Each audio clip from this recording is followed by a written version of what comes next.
Mind blown. Просто косата. Тя е показана. My mind blown. Питам стори. Чакам вашите аплодисменти, смеха. Искам да го чуя. Аз съм толкова щастлива, че вече имам 15 сабскрайбъра и съм толкова доволна и ще да правя цяло клипче за това. Не, шегувам се. Няма да правя това. Много се радвам, че 15 човека оценяват това, което правя или са ме записали, за да гледат как се излагам, но така или иначе се радвам, че някой оценява това, което правя. А именно да стоя сама в стаята си и да говоря на таблета си, след което го кача в интернет и то никога да не се изтрие, защото каквото го качиш в интернет, то остава там. Чуди се, защо различните вече станаха еднакви. Например, когато бях малка, различните бяха металите, емотата, готовете, така нататък, така нататък. И всички тези хора бяха различни. И те бяха всичките готини и аз много ги харесвах, но това беше когато бях на 4 или на 6. На 4 по-скоро. И тогава се възхищавах, защото сестра ми също беше такава. И наистина беше доста яко, защото а, бяха различни, носеха различни чорапи, имаха странни черни прически, коси, цветни коси и така нататък и така нататък. Но сега всички изглеждат еднакви, на всичкото отгоре повечето от тях не знам от какъв взор го правят. А, аз бях част от тези хора по на време, но първо видях колко много от тях са фейк. Не искам да казвам нищо конкретно, просто много от тях по-скоро са там. И аз не знам, не мога да го обясня. И се чуя дали ако беше модерно всички да бъдат нърдове, изведнъж всички щяха да бъдат нърдове. В смисъл, има готини и отхвърлени. Така да ги разделим на две големи групи. Които готините се наричат готини. Няма да пояснявам, няма никой да засяга, надявам се, с това. Всъщност, тези, които са готините, нали, са cheerleaders и нека го побългарим малко. Дали, мацките с кифлите, грубо казано. А тези, които са отхвърлените, са рисуващите често случаи, разни метали, емота и така нататък, но сега вече всички са такива. И някакси а, the uncool has became cool. That's weird. Често казвам се дразня с това как всички вмъкват английски в българския си. Аз просто не мога, когато не мога да се сетя за нещо на български, го казвам на английски, просто защото не се сещам на български. Моля да ви извините. И всички ги слушам как обясняват, как са щели да се самоубиват, как мразят живота си, не знам какво, не знам какво. Ама, вие сте на по 15, 16, не знам, горе-долу в тази възрастова граница виждам тия неща. Какво точно имат да мразите живота си? Майка ви не ви пуска на купона, на който всички останали отиват. Трябва да измиете чиниите и затова ще няма да отидете на кино. Трябва да си изчистите стаята, защото иначе ще ви се карат, бла бла бла, мразите живота си, гачето ви зарязало, имате някакви проблеми, родителите ви се развеждат, така, разбира, всички имат проблеми, но това не е повод тези, които имат истински проблеми, го държат вътре в себе си, което е тъжно, но не го обявяват на всеослушание и технически търсят внимание, затова и успокоение и отеха и всички се втурват към тях, казвайки: "О, не, животът ти е прекрасен, ние ще намерим смисъла в твоя живот, ние ще ти помогнем." И този човек започва да пише поезия, да пише самоубийствени статии.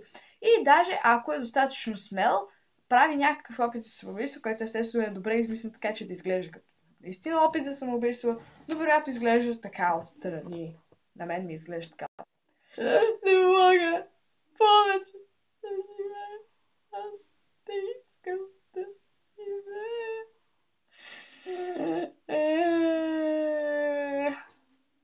Листата отлетяха, птиците запяха, но аз съм още тъжен. Кола чашата ми се изля, но аз още танцувам. Тра-ла-ла. Не, това е твърде щастливо. Нека пробвам. поезия, която е написана за около 10 минути, не е задължително да има рима и бонус ниво, качена е във Фейсбук. И понякога има заглавие отдолу, името съкратено или направено като псевдоним. Не мога да си го обясня само с нужда за внимание. Това за мен е желание човек да бъде приет в обществото на различните, бидейки различен, но всъщност влиза в една огромна група от еднакви хора. О, Боже мой! И ако си толкова нещастен, защо трябва постоянно да седиш в ъгъла и когато някой те сговори, да правиш така? Остави ме, не мога да говоря, не искам да говоря с теб. Или, особено у нези статуси, оставете ме на мира. След няколко минути, защо никой не ми обръща внимание? Доказано, виждала съм го. Ужасно е. Всичко това следване на модата един вид или опит да се привлече внимание върху съответния човек, на мен ми се струва прекалено досадно. Имам предвид, ако ти наистина имаш проблем, ти намираш няколко човека, с които да го споделиш. Не се опитваш да го разтълпяваш едва ли не знам. Наистина нямам логично обяснение за това. Според мен всички трябва да намерим своето вътрешно щастие, да намерим това, което прави нас щастливи. И да го правим, защото това регулира стреса. И простатата ви няма да алармира. До някъде зависи от това с какви хора дружиш.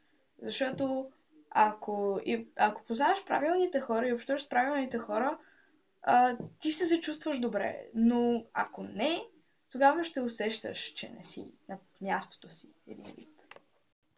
Но не приемам теорията аз съм щастлив в интернет.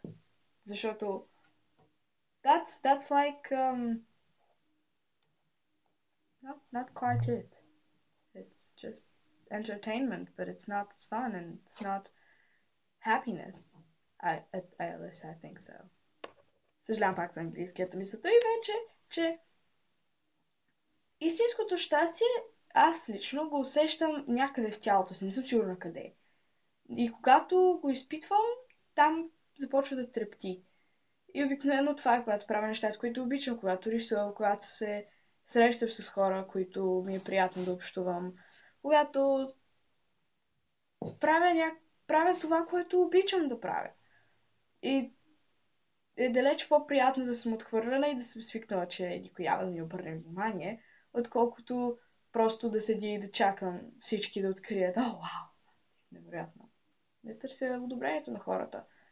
И затова мисля, че е доста глупо от другите да го правят. И ако вие сте някои от тези хора, потърсете своето собствено щастие и се отделете от останалите, ако не се чувствате добре там. Предполагам. Това е. Не съм. I don't understand life that good. Пак съжалявам за английския.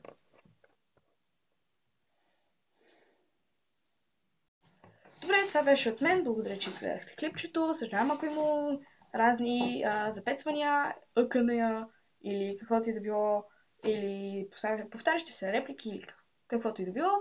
И много благодаря, че все пак... Не знам, боже. Все още не съм измислила край на клиповете си. Трябва да измисля нещо. Чао, чао.